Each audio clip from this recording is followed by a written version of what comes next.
Buen día a todos.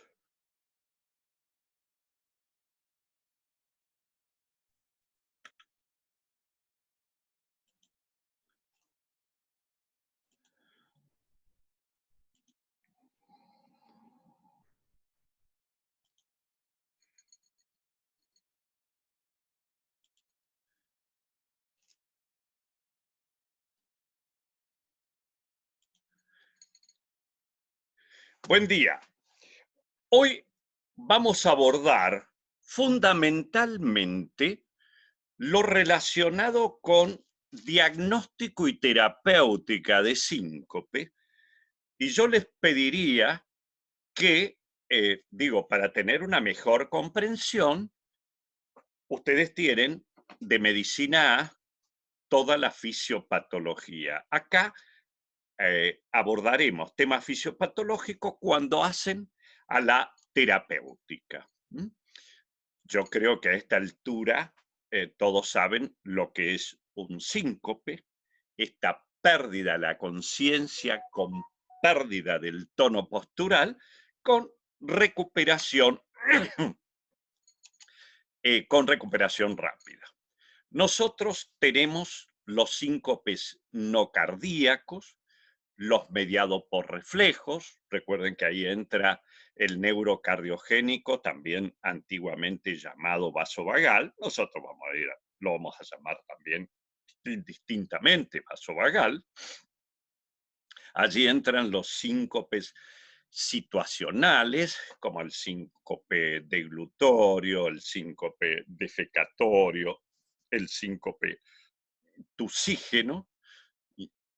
Y luego tenemos lo que llamamos, la hipersensibilidad del seno carotídeo, la hipotensión ortostática, que puede ser o no farmacológica, una neuropatía diabética nos los puede dar, por ejemplo, el síncope psicógeno, asociado incluso a ataques de pánico, ansiedad generalizada en general, el neurológico y metabólico, que algunos los apartan del síncope verdadero, pero ustedes saben que alguien con una hipoglucemia puede perder, puede perder la conciencia.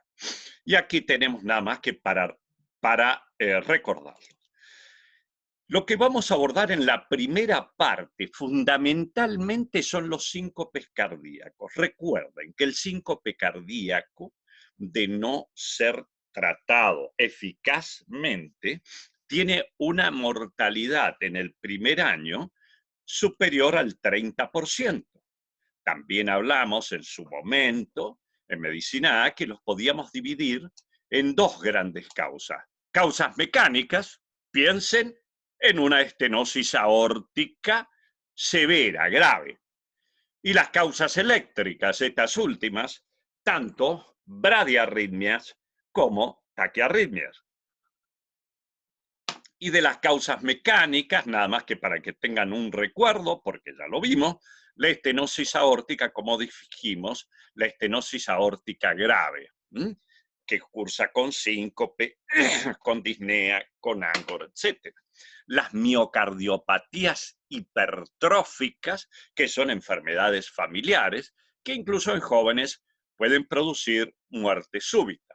Nada más que para que recuerden, una estenosis aórtica severa cuando tiene un gradiente de presión mayor de 40 entre el ventrículo y la aorta, y el área de superficie de la válvula está por debajo de 1 centímetro cuadrado. Por otra parte, también lo habíamos, y esto es un recuerdo, el electrocardiograma lo realizamos en todos los pacientes, un síncope vasovagal de alguien que se fue a sacar sangre, mira, y tiene un episodio vasovagal, no le vamos a hacer el electrocardiograma, pero digo, a todo paciente que llega por un síncope a una institución, a un área de emergencia, le vamos a realizar el electro. Y ahí los dos grandes grupos, las bradiarritmias y las taquiarritmias. No vamos a poder ver todas hoy, pero hablaremos de los bloqueos, de la enfermedad del nódulo sinusal y de las taquiarritmias hablaremos de, o veremos ejemplos de, síndromes de preexcitación, como el Wolff-Parkinson-White, taquicardias ventriculares, los síndromes de QT largo. No se olviden de la enfermedad de Brugada. Entonces, las bradiarritmias tenemos o bradiarritmias sinusales o bloqueos auriculoventriculares. Estos últimos de primero, segundo, tercer grado. Los, que van a producir síncope son los de tipo 2 de segundo grado, tipo MOVIS 2, y obviamente el bloqueo AB completo.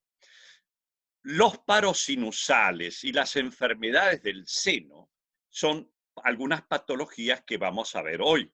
La enfermedad del nódulo sinusal, bien, hay una alteración en estos pacientes que afecta tanto el automatismo como la conducción entre la aurícula, ¿no es cierto? Dentro de la aurícula, una alteración de la conducción sinoauricular. Muy bien. Las causas, una enfermedad coronaria que afecte esa zona, por supuesto, causas farmacológicas tenemos, incluso la enfermedad de Chagas en nuestro medio. ¿Cómo se puede manifestar? O tienen una bradicardia sinusal espontánea o un paro sinusal. Miren ustedes acá, este es un paro sinusal. Estos pacientes seguramente van a necesitar un marcapaso y los síntomas son secundarios a hipoperfusión, en nuestro caso hipoperfusión cerebral, y ahí tienen la consecuencia, el síncope. En estos pacientes, para delimitar bien esta patología hay que hacer un estudio electrofisiológico. Y cuando es sintomático se pone marcapaso definitivo. El bloqueo AB. Nosotros acá tenemos, por ejemplo, fíjense ustedes, estas son ondas P, un bloqueo AB de segundo grado. Los que van a ser especialmente problemáticos son los MOVIS tipo 2, que ya lo van a ver también ahora cuando vean arritmias, y los bloqueos AB de segundo grado de alto grado. Ahí en estos MOVIS 2 es un bloqueo súbito de la conducción, ahí lo están viendo ustedes, y obviamente que estos pacientes tienen mal pronóstico. ¿En qué sentido? Es que generalmente van a un marcapaso. Ni que hablar del bloqueo AB de tercer grado con el clásico síndrome Stock-Adam, que estos pacientes necesitan también marcapaso. Miren ustedes este caso clínico, todas las ondas P no conducidas, yo se los mencioné al comienzo, el papá de un médico de nuestro servicio de diagnóstico por imágenes, que obviamente fue a un marcapaso definitivo. Bien, yo les dejo ahí para que vean nada más, para que tengan, tengan ejercicios de electrocardiografía. Muy bien. Síndrome de Wolff-Parkinson-White. Paciente que ha tenido en su momento una taquicardia supraventricular con una conducción con una alta frecuencia ventricular. ¿Qué vemos allí? Si recuerdan ustedes, esta es la onda delta que nos está hablando de una vía accesoria. Este es un chico de 16 años que se presenta con un episodio, perdón, un chico de 14 años, 16 años, el caso 14, porque lo tomé de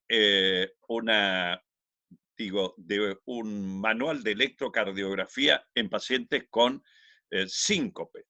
En este caso, se puede dar lo contrario, pero fíjense acá, esto ya entramos, no sé si lo están viendo, un síndrome de QT largo, QT largo. Estos estos, si son jóvenes, son congénitos y cuidado que pueden tener en la familia muertes súbitas. Aquí les dejo para que tengan un recuerdo cómo sacar el QTC corregido, que es QT sobre el RR. Fármacos muchísimos que pueden producir los QT largos adquiridos. Aquí les dejo algunos de ellos que ya vimos en medicina. Antiarrítmicos como la quinidina, pero miren qué interesante, algunos antibióticos como la eritromicina, la ciprofloxacina, sobre todo cuando están asociados, por ejemplo, a un antihistamínico o incluso otros fármacos como el haloperidol y proquinéticos como la cisapride. Aquí tenemos ejemplos de QT largo. El problema que hacen taquicardia con torsión de punta, las clásicas torsades de Poix. Ahí tienen ejemplos. Bien, ahí tienen otro ejemplo. Se los dejo para que ustedes también lo vean y lo repasen. Entonces, en el tratamiento de emergencia, cuando llegan estos pacientes, uno trata de darles magnesio intravenoso. Obviamente que esto es para el médico ya de guardia. Y indudablemente que se va a estudiar, se va a hacer una historia, una anamnesis completa, incluso de la familia. Por el contrario, hay algunos que tienen, miren este QT muy corto, muy estrecho. Estas son canalopatías de potasio. ¿Y qué puede pasar con esta gente? Que pueden tener episodios de o fibrilación auricular y lo peor, fibrilación ventricular. Pongan, por favor, abran los micrófonos. A ver si alguien ve esto. Mujer de 32 años que concurre a la guardia por haber padecido un episodio sincopal con laceración del labio inferior y fractura de una pieza dentaria. Tiene historia de otros episodios de pérdida de la conciencia y de ansiedad generalizada. Un primo hermano a los 28 años tuvo una muerte súbita. Quiero decirles que es hija única esta mujer. ¿Qué les parece? Si se llega a cortar hoy, vamos a ir, vamos a volver a entrar con las mismas coordenadas. Alguien, por favor. ¿Alguien se anima? ¿Qué les parece B1, B2?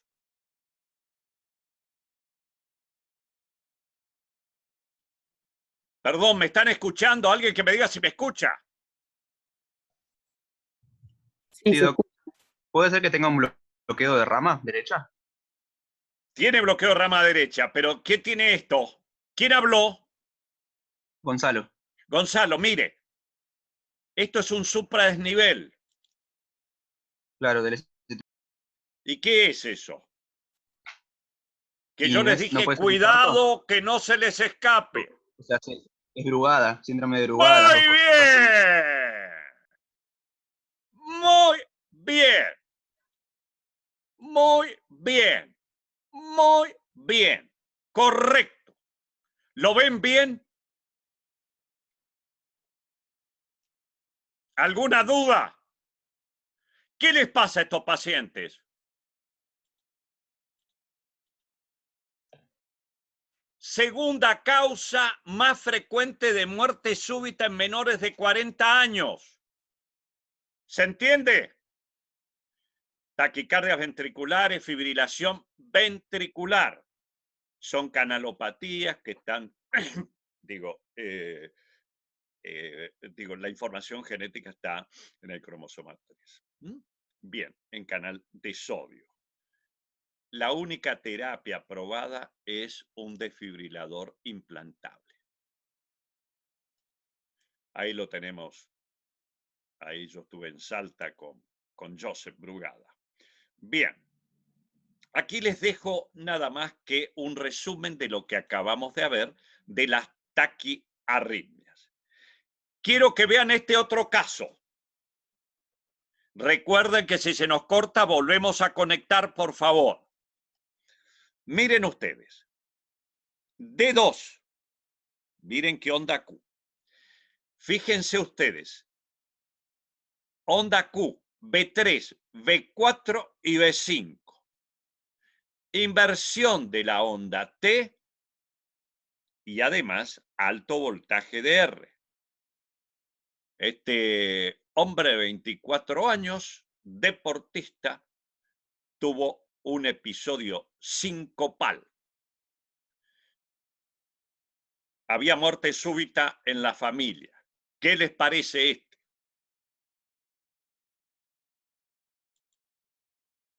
La miocardiopatía hipertrófica, que es hereditaria. Miocardiopatía hipertrófica obstructiva.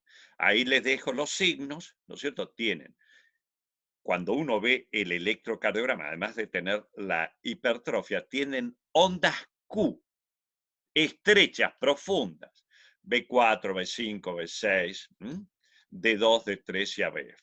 Inversión de la onda T, fundamentalmente en la cara anterior y apical.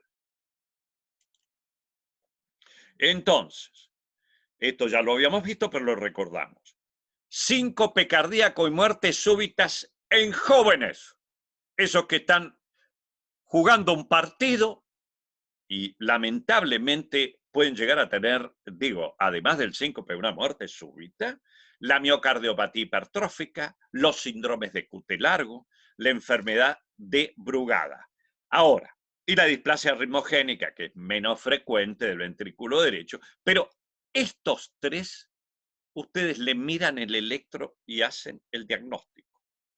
De allí tan importante cuando uno tiene que ir o va a ir a un gimnasio, a hacer entrenamiento, lo que fuere, que hoy día se exige a todos que tengan un electro e incluso a veces, de acuerdo al electro, un ecocardiograma. Todos estos se pueden diagnosticar mirando el electro. Bueno, el Holter, ¿en quién lo vamos a hacer? Fundamentalmente pacientes que tengan síncope con arritmia y signos de hipertrofia. Muy bien. El síncope en el anciano, recuerden que está muy medicado, tiene una polifarmacia, suele tener hipotensión ortostática, la clásica hipotensión postprandial, puede ya haber tenido infartos previos. Y miren cómo va creciendo, sobre todo hablando del síncope cardiogénico con la edad. Bien.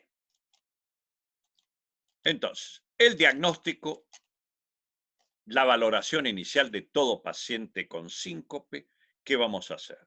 Si el paciente tuvo un síncope, entonces, si el paciente tuvo esta pérdida de conciencia y se sospecha síncope, esta es la guía europea de 2018, que realmente está, a mi modo de ver, muy bien.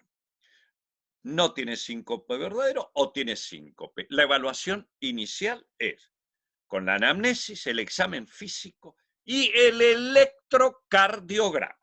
Y ahí vamos a tener prácticamente 50-55% del diagnóstico inicial. Anamnesis minuciosa, examen físico completo. Fíjense que junto con el electro, diagnostican el 50%. Esto, nada más que tengo un recuerdo rápido, porque también lo tienen, las circunstancias en que ocurrió, los pródromos, la duración, comienzo y recuperación, si está tomando fármacos, si tiene antecedentes de muerte súbita, cardiopatía familiares, QT, miocardiopatía hipertrófica, la infección, se van a fijar también si tiene un traumatismo lingual, pensando, sobre todo si es lateral, pensando que puede haber sido eso quizá una crisis convulsiva, una crisis epiléptica. No se olviden de hacer la ocultación de los vasos del cuello, la semiología cardiovascular completa, examen neurológico, cuidado con esto, si están sospechando masaje del seno carotidio, no lo pueden hacer allí en ambulatorio. Todos los estudios van a surgir de la historia clínica, es decir, de la anamnesis y del examen físico. Nosotros habíamos hablado del TIL-TEST, cuando nos queda alguna duda, se lo indicamos sobre todo para detectar un mecanismo vasovagal oculto. ¿Y en qué se basa esto?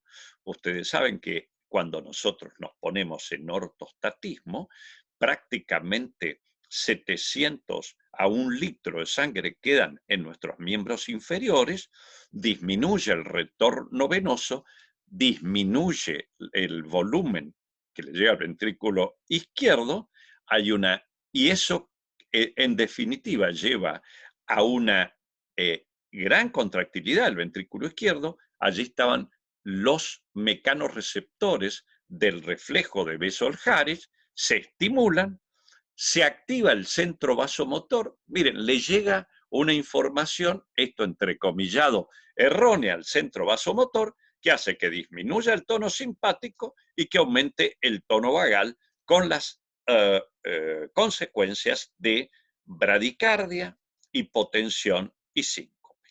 Ahí se los pongo de nuevo para que ustedes lo tengan. La respuesta cardioinhibidora e hipotensora. Ahí lo tienen. Acá les dejo algunos ejemplos de pacientes que he tratado. Este es un TIL-TEST normal. Esta es una respuesta, miren, cardioinhibidora. Allí tenemos una caída, miren ustedes, esto es la presión arterial, ¿no es cierto?, la frecuencia cardíaca, y ahí lo tienen ustedes. Muy bien. Y esto es de un chico muy joven que justo me habló ayer, que vive en Estados Unidos. Es el hijo de la señora de esa película chiquita que pusimos en enfermedades funcionales.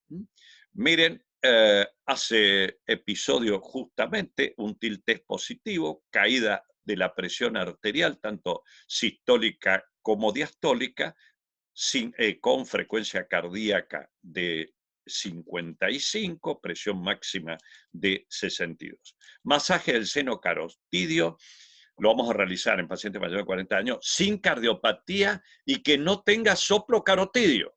Por ejemplo, el paciente de la semana anterior, el señor Félix, no se lo podríamos hacer. Esta es una respuesta francamente positiva. El ecocardiograma, esto es un paciente, por ejemplo, con una estenosis severa, con severa calcificación de la válvula aórtica. Ahí la estamos viendo. Lo que vimos recién, una miocardiopatía hipertrófica. El estudio electrofisiológico en los pacientes que tienen trastorno de la conducción intraventricular.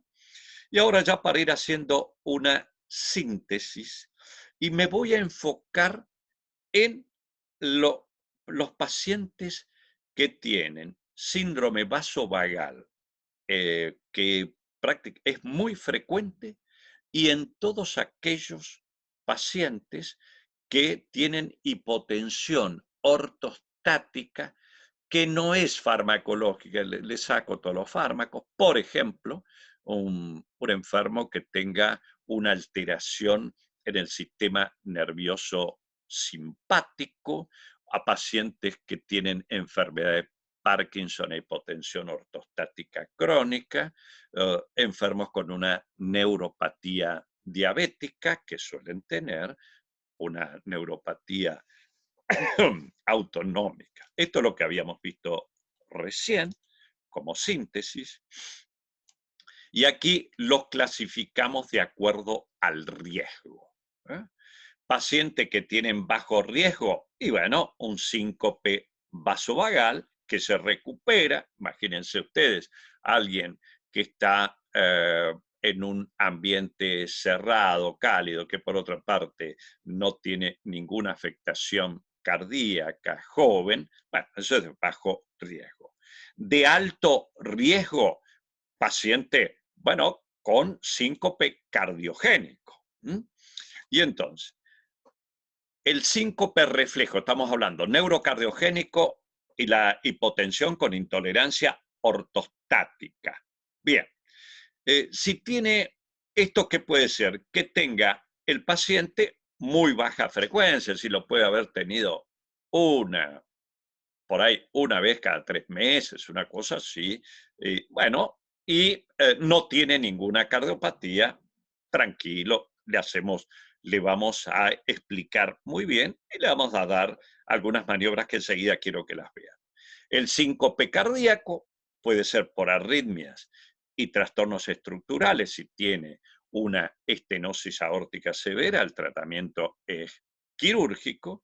Y aquellos de muy alto riesgo, como un Brugada, por ejemplo, hay que considerar el desfibrilador implantable. Bien, síncope cardíaco, ya lo que vimos, nada más como para que ustedes sepan la alta mortalidad que tienen estos pacientes. Aquí les dejo para que hagan un repaso de los mecanismos de los pacientes con cardiopatías estructurales. También como que recuerden las bradiarritmias y las taquiarritmias, que ya las vimos directamente. Y aquí para que tengan ustedes de la escuela, de lo que decimos, de la Escuela Europea de Cardiología, miren ustedes, síncope vasovagal y también la hipotensión ortostática crónica. Cuando ven bien verde es niveles de evidencia y recomendación muy alto, clase 1. Ya vamos a ver las maniobras que son antigravitatorias, las vamos a ver enseguidita. Y si sigue y recurre, a pesar de haberle dado, sabemos que está bien hidratado, que recibe la sal correspondiente, los fármacos que vamos a tener son la midodrina, ya lo van a tener enseguidita, la fludrocortisona. Miren qué paradójico. En paciente, por ejemplo, mayor de 42 años y que no funciona esto, le podemos dar un beta bloqueador. ¿Por qué? Porque vamos a disminuir la contractilidad del ventrículo inicial por esa descarga simpática inicial, y de esa manera vamos a disminuir el reflejo de Bessel-Harris. El entrenamiento ortostático que vamos a ver, e incluso en algunos llegamos a utilizar inhibidores de la recaptación de serotonina. Los fármacos en el vasovagal, estoy hablando crónico, pero que se repite por ahí. Tenemos pacientes que lo hacen 3 veces a 4 a la semana. La fludrocortisona, los bloqueadores, los inhibidores de recaptación de serotonina y la midodrina. Bien, cuando hablamos de hipotensión ortostática, a esta altura del partido, ustedes ya todos lo saben, y esta hipotensión ortostática pueden ser por fármacos, vasodilatadores, diuréticos, como yo les decía, insuficiencia autonómica primaria, una enfermedad de Parkinson, por ejemplo, taquicardias posturales ortostáticas crónicas, o secundarias a neuropatías, y la más importante de esta es la diabetes. Aquí ustedes tienen el tratamiento del síncope con una hipotensión ortostática en este flujograma, todas las cosas que pueden hacer. Ahora se los voy a ir explicando. Además de educación, estas maniobras anti-ortostatismo, medias de compresión, no se olviden. Hombres hasta la rodilla, mujeres las medias de compresión entre 18, 20 milímetros, se compran hasta en algunas especiales casas de medias, sino en ortopedias. Ustedes les van a indicar estas medias y le van a cambiar realmente la vida al paciente. Entonces, vamos a evitar, obviamente, los factores desencadenantes. Le vamos a dar una dieta según lo que presente, le vamos a incrementar la sal. Van a hacer el TIL entrenamiento, van a dormir, miren ustedes, van a dormir con la cabeza discretamente levantada y le vamos a hacer estos ejercicios, van a ser 3 a 5 minutos, paran, se incrementa 5 minutos por semana hasta que llegan. Miren los ejercicios. Lo hacemos parar, el paciente en cuclilla, el paciente engancha sus manos y hace fuerza. Todo esto, en definitiva, para lograr incrementar su presión arterial.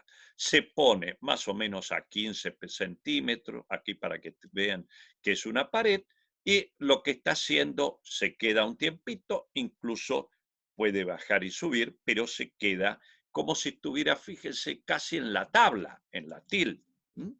Las medidas no farmacológicas, la expansión del volumen, la elevación de la cabecera de la cama, se le pone en bloque como prácticamente el tratamiento de la hernia hiatal para que tengan una exposición gravitacional durante el sueño, que se vayan adaptando. Las medias de compresión, dietas fraccionadas, no frecuentes, y los ejercicios para fortalecer piernas, músculos, estos que ya hemos visto, que incrementan en definitiva el retorno venoso. Lo mismo se los dejo allí para que ustedes lo tengan, es exactamente lo mismo. Y hemos visto que de los medios farmacológicos, las medidas farmacológicas, los únicos que tienen un nivel de evidencia B, ninguno A, pero B en el tratamiento. La fludrocortisona, lo más utilizado en nuestro país. La fludrocortisona y la midodrina. La fludrocortisona empezamos con dosis de 0,1 a 0,2 miligramos. La dosis total no debe exceder de 1 miligramo por día. Tenemos que tener en cuenta que es un mineralocorticoide que puede producir hipocalemia e hipomagnesemia.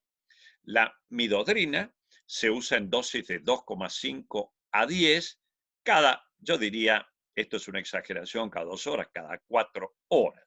La dosis máxima no debe superar los 40. Ahí tenemos, miren, las medias, todo lo que habíamos hablado. Yo les dejo, esto no es que quiera hacer, propaganda ni nada, estoy muy alejado de ello, pero son los únicos que están en el comercio. Entonces, la midodrina en el comercio la van a encontrar con Butrón, recuerden que es un agonista de los receptores alfa de acción periférica. Vamos a dar dosis primero de 2,5 a 5, 2 veces por día, y si no, podemos llegar a 4 veces por día esta dosis. Recuerden que la dosis máxima no debe superar los 40 miligramos. Y el mineralocorticoide que utilizamos, la fludrocortisona, con la dosis de 0,1 a 0,2 miligramos. Viene en 0,1 miligramos. Aquí tienen además toda una serie de diseños de estudio. ¿Qué es lo que han encontrado? Es un resumen de lo que acabamos de ver. Miren ustedes, paciente que se les da, ¿no es cierto? Estos son síntomas y esto, en definitiva, los meses. Paciente que se les da nada más que medidas, estamos hablando vasovagal crónico muy frecuente o hipotensión ortostática, que no es farmacológica, no es que le retiro la tapa, sino eso es todo. En definitiva, fíjense ustedes, cuando lo comparamos la brecha es enorme a favor de la midodrina. Bien, entonces, se los dejo acá como para que recuerden, los fármacos en la hipotensión ortostática, fludrocortisona, midodrina y además las medias, no se olviden nunca, fármacos y medidas, ¿no? El aporte de sal, los líquidos. Allí les dejé para que vean la evidencia. La educación del paciente es la evidencia, fíjense los niveles de evidencia y la clase de recomendación. Les dejo un flujograma, como para que lo recuerden, en jóvenes y aquellos mayores de 65 años que tienen un efecto cardioinhibidor más que hipotensor y es muy frecuente, algunos hay que ponerle un marcapaso de estos pacientes. Bien, nada más que a modo de recuerdo para ir terminando, las causas de síncope y muerte súbita en jóvenes. Recuerden por qué tenemos que diagnosticar realmente si es o no cardiogénico por la mortalidad que tiene. Y aquí esta es una tabla del riesgo. Los pacientes que tienen mayor riesgo de muerte son los que tienen una cardiopatía con baja fracción de eyección, que tienen hallazgos electrocardiográficos que sugieran QT largo, que sugieran ni que hablar de Brugada, que tengan una historia familiar de muerte súbita, como les puse acá, muy corto intervalo QT también. Ni que hablar del Brugada, no se olviden del Brugada, no se olviden del Brugada. Bien, la mortalidad, como ya habíamos visto recién, la más alta mortalidad son las causas cardíacas. Aquí lo estamos viendo, causas globales versus debido a causas cardíacas prácticamente el 30% mortalidad. Bueno, yo les agradezco. ¿Perdón? Hola. Lo que tenemos es, ustedes deberían concatenar, si me permiten, la clase que dimos en Medicina A, hacer un repaso y con esto lo que hemos tratado fundamentalmente de ver algunas patentes electrocardiográficas y abordajes terapéuticos.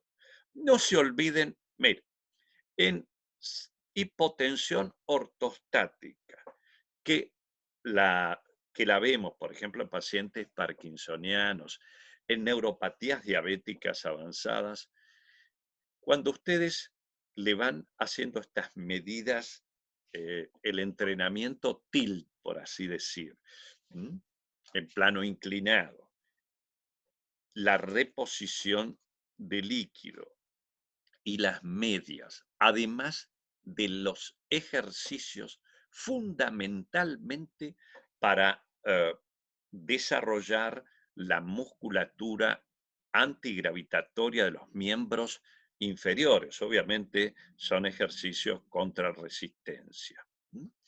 Qué bueno. A ver, Ana, ¿hay alguna variante a las medias de compresión? Sí, mire, la variante es la venda elástica.